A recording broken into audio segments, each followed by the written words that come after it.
मरकजी हुकूमत ने छोटे किसानों को 6,000 रुपए सालाना की मदद देने का ऐलान किया है, लेकिन किसानों का गुस्सा थमने में नहीं आ रहा है। अब किसान अपनी जमीन एक्वायर किए जाने की सूरत में 4 गुना मुआवजे का मुतालबा करते हुए दिल्ली में वजीर आजम की रिहाइशगाह का घेराव करने की धमकी दे रहे हैं। नोएडा दिल्ली रोड पर किसान धरना दिए हुए उनका कहना है कि जब तक मुतालबा तस्लीम नहीं होता वो सड़क पर से हटने वाले नहीं है। किसानों को मनाने के लिए नोएडा के डीएम और एसएसपी मौके पर पहुंचे, लेकिन गुफ्तगू नाकाम रही।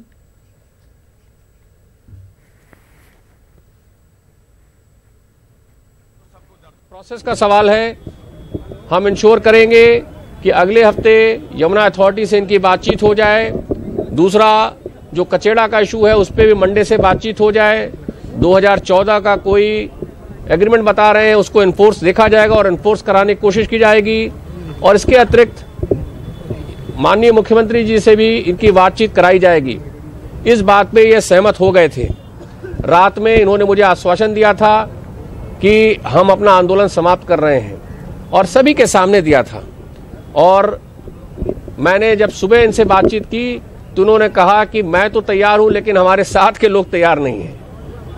अब ऐसी स्थिति में इन्हें पुनः हम समझाने आए हैं कि जो बातें सहमति हो गई उन सहमति पे वापस मुकरना ठीक नहीं है। हर डिस्कशन इश्यूज पे डिस्कशन होना चाहिए, डायलॉग होना चाहिए, डायलॉग का तरीका होना चाहिए, डायलॉग का समय होना चाहिए और डायलॉग का स्थान होना चाहिए। यदि किसानों का कोई जेन्युइन इशू भी है तो उसका स्थान डीएनडी फ्लाईवे नहीं है। इसका स्थान जो है कलेक्ट्रेट हो सकता है, अन्य स्थान हो सकते हैं। और जैसा कि ऑफर मिला है, इनको हम इनके डेलीगेशन को लखनऊ भी भेजने की तैयारी में है, लेकिन अब इनको अपनी बात से मुकरना नहीं चाहिए। किसानों के धरना प्रदर्शन मामले में डीएम और एसएसपी ने खुद धरना स्थल पर आकर किसानों से वार्ता की, लेकिन नतीजा सिफर रहा। हालांकि एक तरफ किसान पहले इस बात को मानने को तैयार थे कि उनको जो समय दिया जा रहा है 1 हफ्ते का, वो आगे वार्ता करेंगे, लेकिन अब धरना स्थल पर उनका कहना है कि अब हम यहीं बैठे रहेंगे और हमारा जो सोल्यूशन है वो यहीं पे हमको दिया जाए। कुणाल जायसवाल, न्यूज़ उत्तर प्रदेश।